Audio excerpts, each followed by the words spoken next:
Alors, Mercedes. Barcelone déterminera le développement de Mercedes pour le reste de la saison. Ah bah ça c'est sûr.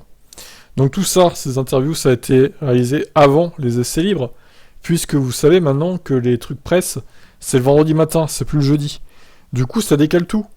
Donc le temps que les sites FR traduisent tout ça, eh ben il y a déjà au moins une séance qui s'est déroulée, voire deux, pour certaines interviews. C'est un peu dommage, ces changements d'horaire de la F1. Hein. Perso, j'aurais préféré que les interviews restent le jeudi, comme ça il y aurait eu pas mal de contenu le jeudi sur la chaîne. Là, il y en a moins.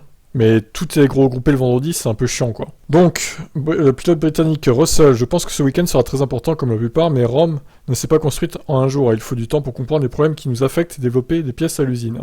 Durant les essais hivernaux de Barcelone, il y a 3 mois, Mercedes utilisait des pontons plus traditionnels sur la W13 avant de changer pour son concept sans ponton à partir des essais de Bahreïn. L'écurie allemande va-t-elle poursuivre avec ce concept extrême ou se pourrait-elle qu'elle se décide finalement d'abandonner? Russell estime qu'il y a du mieux depuis quelques courses. Il explique que le résultat du week-end sera une nouvelle fois déterminant pour répondre à cette question. Nous n'avons bien sûr pas beaucoup de temps en piste, et à Miami nous avons eu un premier aperçu de la direction à suivre. Ce week-end va nous offrir un deuxième, et nous devrions pouvoir déterminer si nous restons sur cette voie ou décidons d'en choisir une autre. C'est très excitant. Je pense que si nous poursuivons avec ce concept, ça ne veut pas dire que nous serons soudainement sur la plus haute marge du podium, mais dans tous les cas, ça sera un week-end positif pour nous. Nous sommes confiants de pouvoir trouver du temps autour, mais bien sûr, chaque équipe amène des évos sur la voiture. Donc si nous rendons notre voiture une demi-seconde plus rapide et que Ferrari fait la même chose, eh ben ça sera exactement la même position qu'avant. Eh ben c'est ça. Ce n'est pas une course contre la montre. Nous nous affrontons sur la piste. Ça devrait être un week-end intéressant pour nous.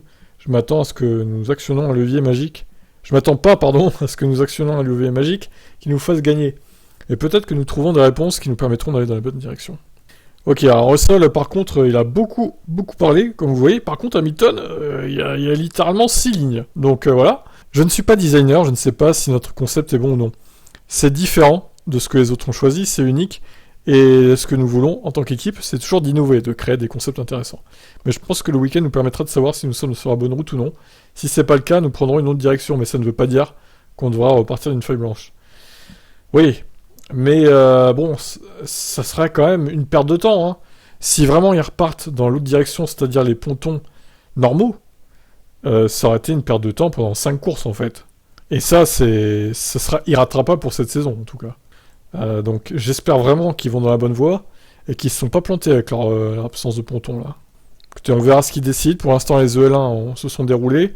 Là, les EL2 sont en cours au moment où je fais la vidéo. Enfin, je la fais avant du coup, mais là vous la voyez sûrement quand les EL2 sont en cours. Donc je sais pas ce que ça va donner en vrai, on attendra de voir les qualifs et puis évidemment le résultat de la course. Pour l'instant, ça n'a pas l'air révolutionnaire, hein, ce qu'ils ont amené. Ciao, ciao.